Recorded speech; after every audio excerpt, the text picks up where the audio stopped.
Oke, Assalamualaikum warahmatullahi wabarakatuh. Alhamdulillahirabbil alamin. Kita semua, keluarga kita pagi ini, sampai pagi ini ya, masih diberikan kekuatan oleh Allah, kondisi kita sehat. Saya katakan diberikan kekuatan, diberikan kesempatan, karena hari ini tuh hari Minggu. Hari Minggu itu identik dengan hari libur. Hari libur itu identik dengan hari yang diisi dengan aktivitas-aktivitas yang tidak terlalu berat. Nah, tetapi faktanya pada saat ini kita semua hadir justru untuk bedah buku atau untuk diskusi lah, untuk diskusi. Tetapi kita semua yakin apa yang kita lakukan ini sebenarnya tidak berat. Berat itu lagi-lagi ngomong perspektif. Kata si A berat, kata si B belum tentu berat, kan begitu. Bisa jadi sebagian besar teman-teman kita mengatakan diskusi buku, beda buku di hari Minggu itu berat. Nah, ini tentu kita tidak berlaku. Itu yang perlu kita syukuri yang pertama. Yang kedua, saya sampaikan terima kasih yang tak terhingga kepada Mas Dika Widayat yang telah memfasilitasi atas terselenggaranya kegiatan pada pagi hari ini. Mas Dika ini luar biasa selaku founder ngaji matematik, tidak bosan-bosannya terus menjadi inspirator, terus berusaha membumikan matematika di semua lapisan masyarakat.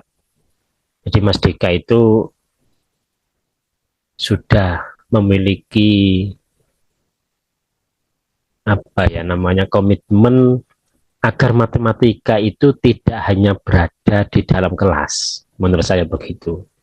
Jadi sebagian besar bisa jadi matematika itu hanya berada di dalam kelas. Nah, Mas Dika dan termasuk para peserta yang hadir di sini, harapannya matematika itu bisa dibawa kemana-mana. Ya di luar kelas, di dalam rumah, di jalan raya, di toko, dan seterusnya.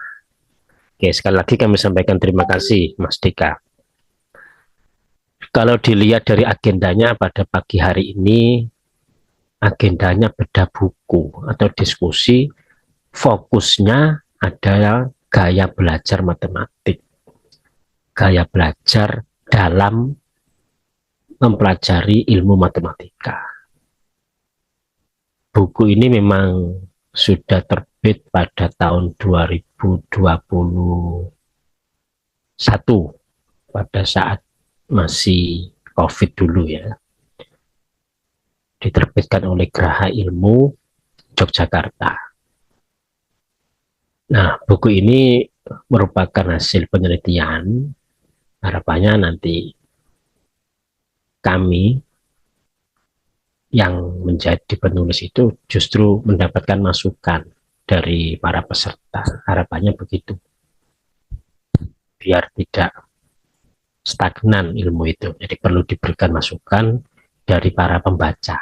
Nah, momen pagi ini momen bertemunya antara saya sebagai penulis dengan teman-teman sebagai pembaca buku itu. Bisa jadi latar belakangnya macam-macam.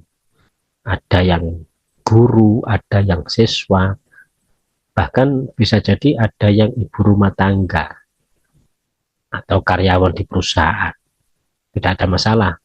Buku ini untuk semua kalangan, tidak hanya dibatasi oleh guru matematik atau siswa yang belajar matematika saja. Sebagai pengantar, saya akan menyampaikan hal-hal umum yang menjadi kata kunci dari buku Gaya Belajar Matematik harapan saya nanti berikutnya kita lanjut diskusi lebih dalam sehingga kita mendapatkan wawasan tentang gaya belajar matematik dari berbagai perspektif. Itu. Mohon izin saya akan share.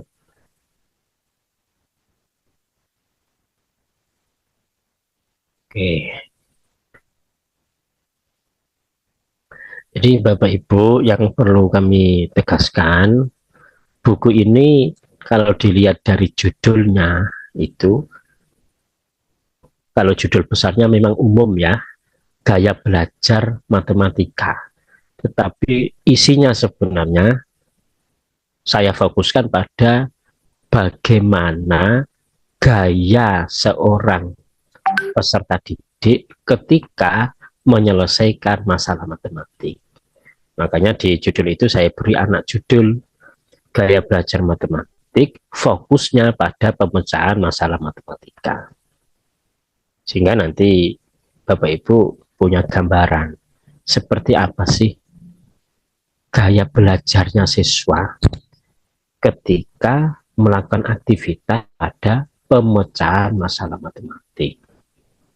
Buku ini diterbitkan oleh Graha Ilmu Yogyakarta dan alhamdulillah untuk menambah bobot isi buku ini sudah diberikan kata pengantar oleh guru besar filsafat pendidikan matematik dari Universitas Negeri Semarang, yaitu Prof. Hardi Suyitno MPD. Oke, nanti secara lebih detail pengantar oleh Profesor Hardi Suyitno, Bapak Ibu atau saudara bisa membaca di buku Gaya Belajar Matematik ini. Oke. Nah, sebelum lebih lanjut, saya ingin mencoba untuk mengajak kita semua untuk merefleksikan apa yang disampaikan oleh Howard Gardner. Gardner mengatakan cara yang seragam dalam mengajar dan menguji jelas tidak memuaskan karena setiap orang itu sangat berbeda. Kata kuncinya, apa yang kita lakukan dalam segala aktivitas, termasuk aktivitas belajar, itu harapannya gurunya puas, siswanya juga puas. Gurunya puas mengajar atau memfasilitasi pembelajaran, siswanya juga puas bisa belajar dengan nyaman. Nah, agar puas itu, yang dimaksud Gardner di sini, karena pada dasarnya setiap orang itu berbeda, atau Gardner menegaskan dengan sangat berbeda, maka caranya tentu jangan dibuat yang seragam.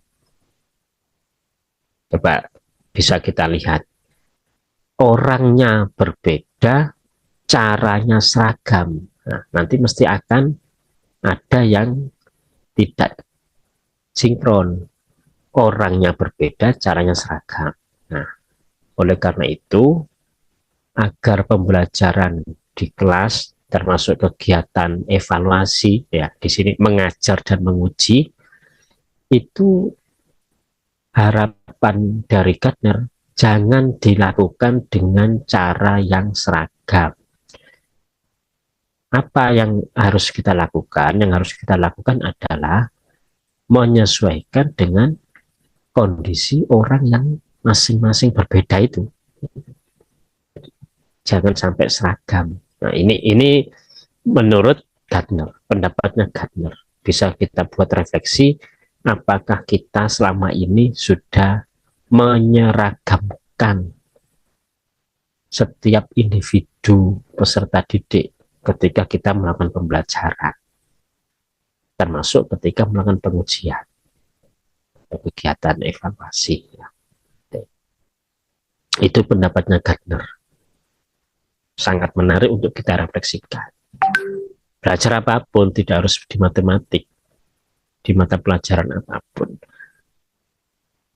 Yang kedua, pendapatnya Albert Einstein, menegaskan bahwa setiap orang adalah jenius. Jadi kita sebagai orang yang belajar matematik atau guru matematik tidak boleh membuat justifikasi bahwa orang jenius itu adalah orang yang pintar matematik. Orang cerdas adalah orang yang nilai matematikanya tinggi. Itu sudah tidak relevan. Karena hakikatnya setiap orang itu jenius. Ya, sesuai dengan bidangnya. Kalau guru matematik, ya jenius di bidang matematik.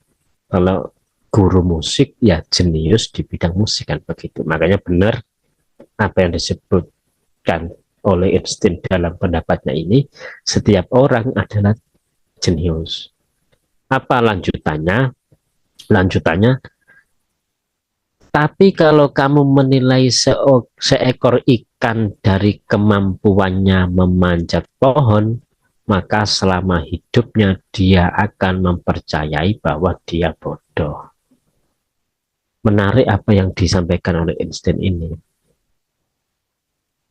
Bisa jadi di sekitar kita itu ada orang yang oleh kita atau oleh sebagian kita itu kita klaim, oh si A itu bodoh, si A itu lemah di bidang matematik. Nah, kalau kita menyimpulkan orang lain seperti itu, jangan-jangan kita itu salah melihatnya. Seperti halnya melihat seekor ikan dari kemampuan memanjat pohon, sehingga kita menyimpulkan, oh ikan itu bodoh, kan begitu. Padahal ikan memang bukan bidangnya kalau disuruh memanjat pohon. Nah, kalau ikan berarti kita harus melihat, menilai kemampuan berenang. Kemampuan berenangnya seekor ikan. Ini penting, ini kita refleksikan. Jangan-jangan kita menganggap ada anak yang bodoh itu karena yang salah guru atau orang tua dalam menilainya. Oke. Jadi yang pertama tadi, Gardner menegaskan bahwa banyak cara dalam melakukan aktivitas pembelajaran dan cara itu berbeda-beda. Yang kedua, menurut Einstein, memandang seseorang itu harus secara adil, itu sebenarnya kata kuncinya. Harus secara adil. Sehingga tidak memiliki kesimpulan yang salah. Oke. Dari apa yang disampaikan oleh Gardner, kemudian Einstein, nah sekarang kita lihat fakta yang terjadi di sekeliling kita. Ini fakta tidak sepenuhnya benar sebenarnya. Ini secara umum masih ada, saya katakan masih ada di lingkungan sekolah, di lingkungan lembaga pendidikan, seorang guru itu ketika mengajar itu melakukan aktivitas pembelajaran yang seragam kepada setiap individu peserta didik. Bisa jadi ada yang sudah tidak seragam. Jadi, ini fakta sebagian. Saya mengatakan ada, jadi tidak semua. Ada guru itu ketika mengajar, gaya mengajarnya seragam. Yang kedua, guru kita semua itu sudah seringkali aktif melakukan pengembangan keprofesionalisme kita sebagai guru, aktif mengikuti workshop, aktif mengikuti pelatihan, aktif membaca berbagai referensi tentang bagaimana model pembelajaran, strategi pembelajaran, teknik pembelajaran, inovasi yang dilakukan oleh guru, oleh sekolah sudah banyak sekali. Sekarang yang terbaru adalah kita kurikulumnya menggunakan kurikulum Merdeka Belajar. Nah, sebelumnya kurikulum 2013, pendekatannya saintifik. Sekarang Merdeka Belajar, dan seterusnya. Inovasi itu terus dilakukan. Penyesuaian dengan perkembangan zaman. Tetapi kadang yang terjadi belum efektif. Menurut hasil penelitian, misalnya Bapak Ibu sudah membaca artikel di jurnal terbaru, model A ini efektif untuk diterapkan agar siswa memiliki kemampuan pemecahan masalah yang bagus. Ternyata diterapkan, belum efektif juga. Nah, itu yang terjadi. Nah, fakta yang ada, kita harus punya satu kata kunci kepada siswa kita, bahwa siswa kita itu individu yang unik. Seperti yang ditegaskan Gardner tadi, berbeda-beda, unik. Memang menjadi guru dalam melakukan aktivitas pembelajaran itu, yang dihadapi satu kelas itu, misalkan ada 10 siswa, berarti ada 10 individu yang unik. Keunikan 10 individu itu bisa jadi memiliki perbedaan dengan 10 individu di kelas yang lain. Begitu juga akan memiliki perbedaan dengan individu di tahun mendatang. Nah, ini uniknya dunia pendidikan kan begitu. Karena memang pelakunya adalah manusia, bukan benda mati. Kata kuncinya apa? Ya terus bergerak, terus berkembang, tidak stagnan. Gaya mengajar, inovasi, kemudian siswa. Ini perlu kita refleksikan, apakah selama ini kita sudah mencoba untuk berpikir tentang hal ini, tentang fakta ini. Nah, kembali ke isi buku yang saya tulis itu fokusnya ingin menjawab satu pertanyaan, bagaimana sih sebenarnya gaya belajar siswa dalam menyelesaikan masalah matematik yang dilihat dari kecerdasan majmuk atau multiple intelligence. Fokusnya di sini. Oke. Dalam belajar matematik, fokusnya di pemecahan masalah matematik. Ini saya mengikuti tahapan yang digagas oleh Polya. Ada 4 tahapan menurut Polya dalam pemecahan masalah matematik, yaitu yang pertama memahami masalah, yang kedua merencanakan bagaimana sih sebenarnya untuk menyelesaikan masalah itu, yang ketiga actionnya, melaksanakan apa yang sudah direncanakan tersebut. Nah, yang ketiga melakukan pengecekan kembali. Nah, itu tahapan Polya dalam pemecahan masalah matematik. Jadi secara umum bagaimana belajar matematik, nah secara khusus yang saya urai dalam buku saya itu bagaimana sih siswa menyelesaikan masalah matematik. Jadi bukan aktivitas belajar secara utuh ya Bapak Ibu. Oke. Cara pandangnya dilihat dari kecerdasan majmuk atau multiple intelligence. Jadi Bapak Ibu, kita semua perlu sadar bahwa kecerdasan itu banyak bidang. Tidak hanya kecerdasan dunia matematik. Yang ada kecerdasan linguistik, ada kecerdasan interpersonal, intrapersonal, ada kecerdasan visual, ada kecerdasan musik, kecerdasan kinestetik, kecerdasan naturalis. Ada 8 kecerdasan itu. Nah, 8 ini bisa jadi juga akan berkembang. Nanti akan ada kecerdasan ini yang menurut Gardner sudah ada kecerdasan yang ke-9, yaitu kecerdasan eksistensial. Nah, yang terjadi siswa ketika belajar matematik itu bisa jadi mereka punya kecerdasan yang bukan kecerdasan matematik.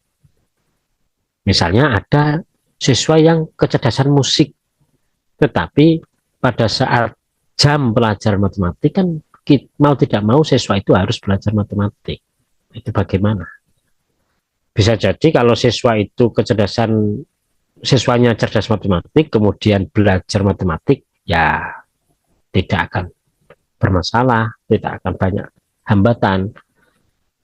Yang banyak hambatan itu disebabkan salah satunya adalah siswa memiliki kecerdasan non matematik kemudian belajar matematik, kecerdasan alam kemudian belajar matematik. Menurut Gardner, setiap individu manusia itu punya 8 kecerdasan ini.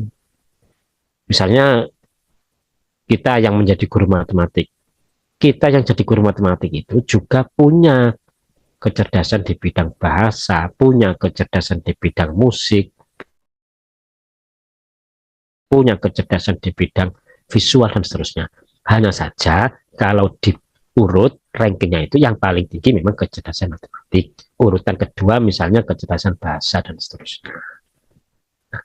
Apa sebenarnya kaitan 8 kecerdasan dalam multiple intelligence dalam pembelajaran ini?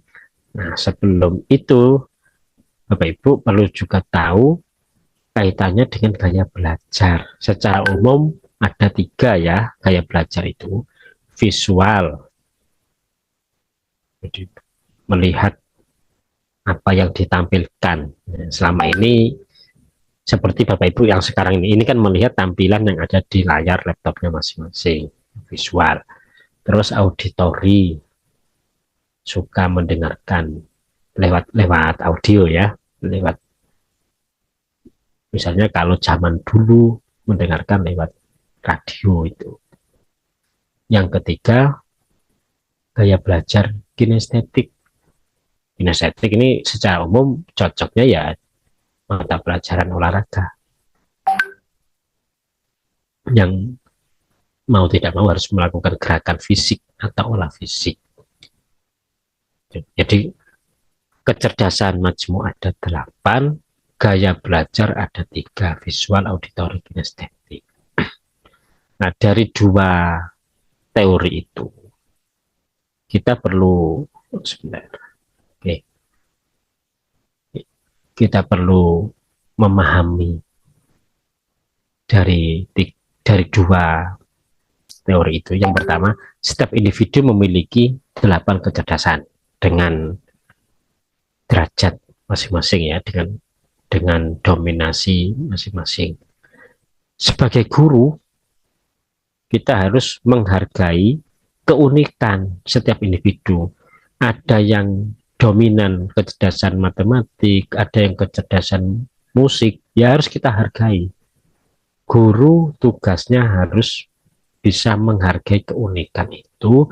Nah, menghargainya dengan cara apa? Dengan cara memfasilitasi, memberikan ruang agar siswa mampu belajar sesuai dengan variasi gaya belajarnya masing-masing. Fakta yang ada, setiap individu memiliki ke-8 kecerdasan dan itu harus dihargai keunikannya dengan cara memberikan ruang fasilitas agar ini gaya belajar yang dilakukan oleh siswa itu bisa sinkron sesuai dengan keunikan individu masing-masing. Nah, dalam melaksanakan pembelajaran, guru itu pasti akan diadakan pada pemilihan model pembelajaran apa yang saya terapkan. Gitu. Pasti itu. Apakah hari ini sama dengan hari yang akan datang, model pembelajaran yang akan diterapkan. Di dalam model pembelajaran tentu guru itu berpikir pendekatannya apa ya yang dipilih.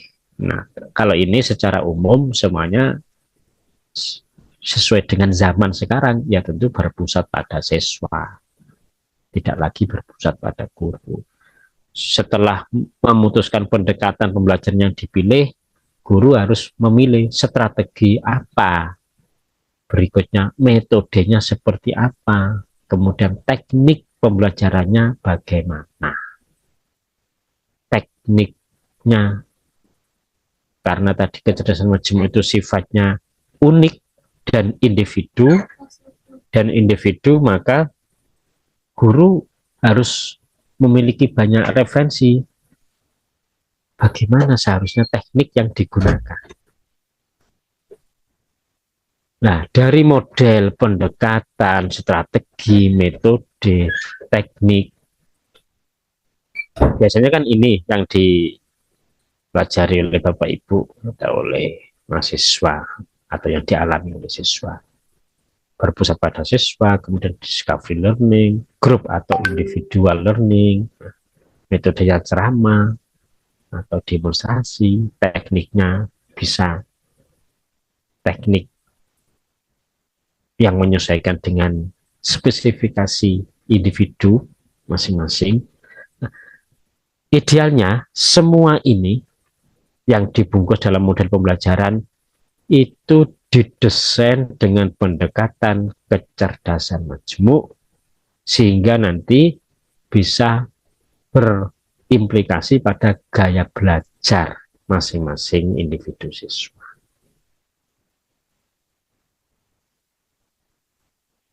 Oke.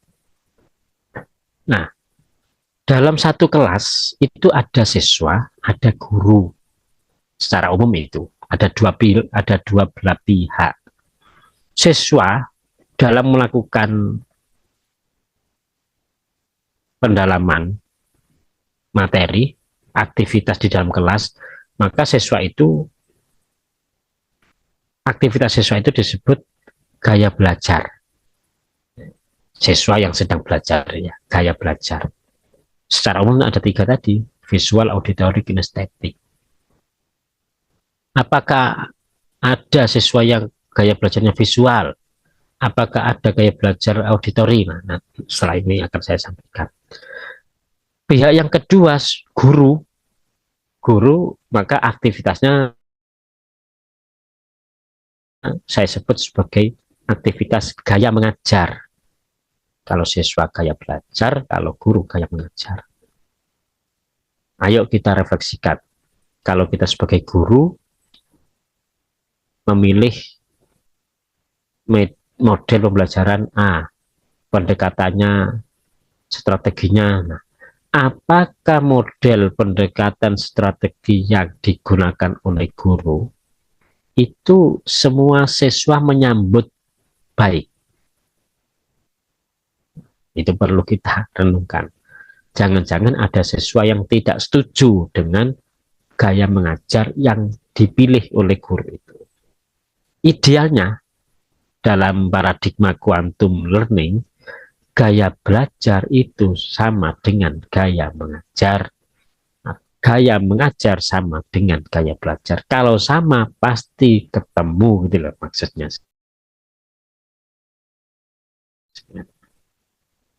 Itu paradigma quantum learning. Gaya mengajar itu menyesuaikan dengan gaya belajarnya siswa.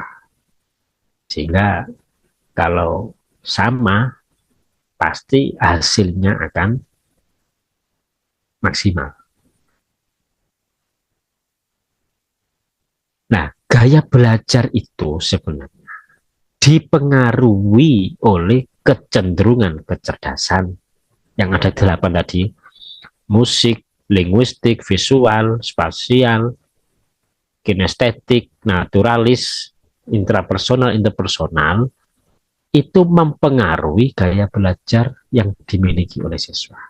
Ada hubungannya antara kecerdasan majemuk dengan 3 gaya belajar.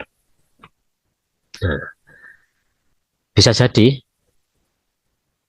dalam satu kelas siswa itu atau kelompok siswa ada yang cenderung, ini saya katakan cenderung, gaya belajarnya dilakukan secara visual. Kinestetiknya ya ada, auditorialnya juga ada, tetapi tidak dominan. Makna gambar ini begitu. Cenderung visual. Ini satu kelompok siswa. Kelompok siswa yang lain cenderung auditorial. Kelompok siswa yang lain cenderung kinestetik. Kalau dalam satu kelas dominannya sama, kecenderungannya sama, gurunya mudah sebenarnya.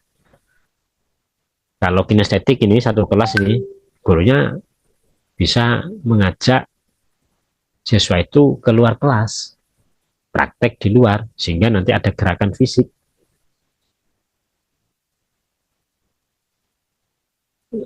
Yang keempat,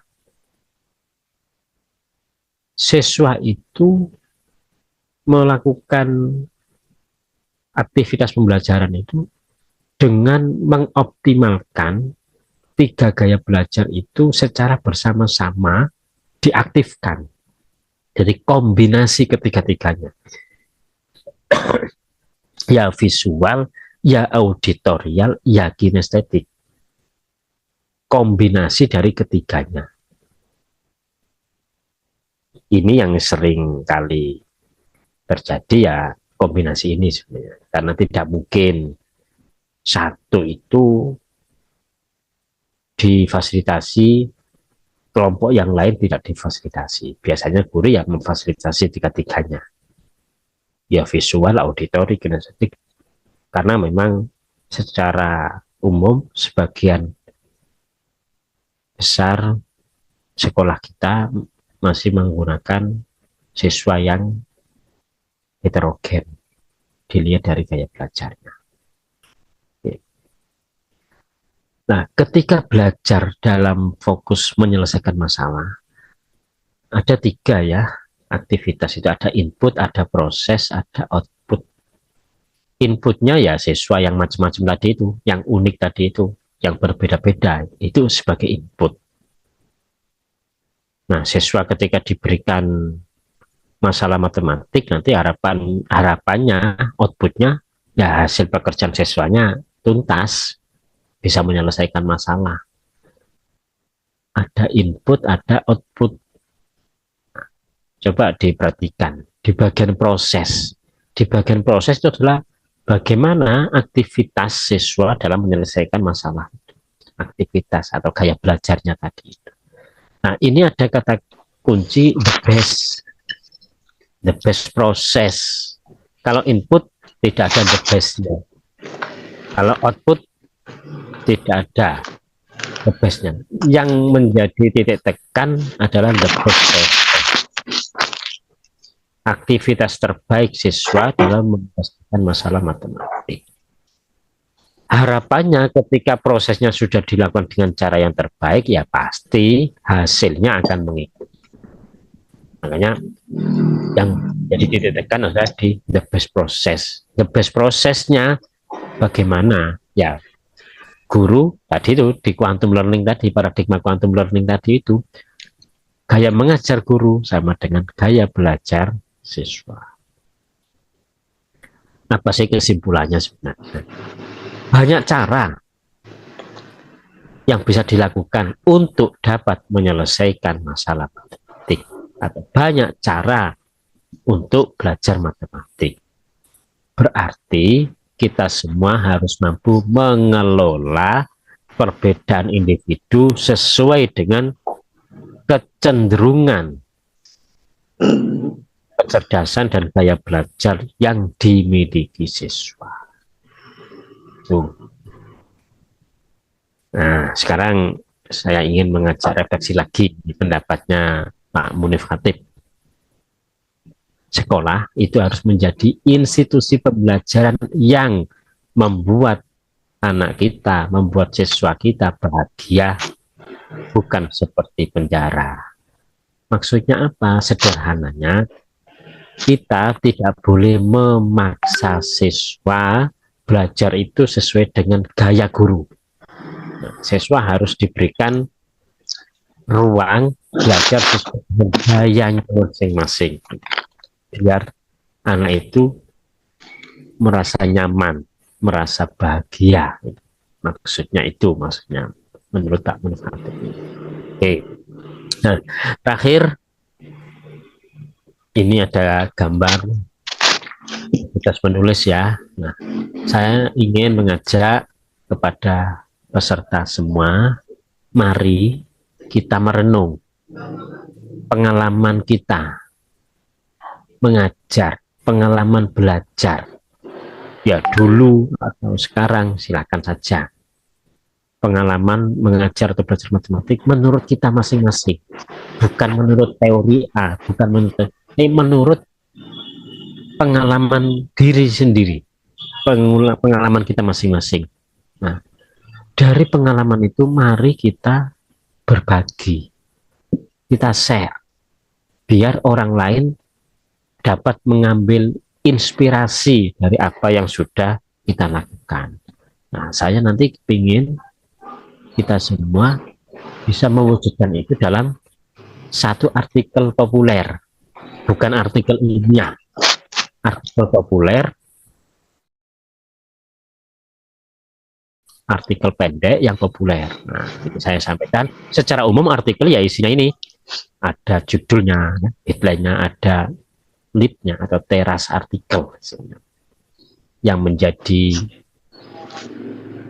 titik poin apa artikel itu. Nah, nanti dilanjutkan dengan isinya sesuai dengan judul dan teras artikel tadi, diakhiri dengan penutup. Oke, saya kira itu sebagai pengantar diskusi pada hari libur ini. Nah, mudah-mudahan menginspirasi Bapak dan Ibu saudara semua. Ada kurang lebihnya mohon maaf.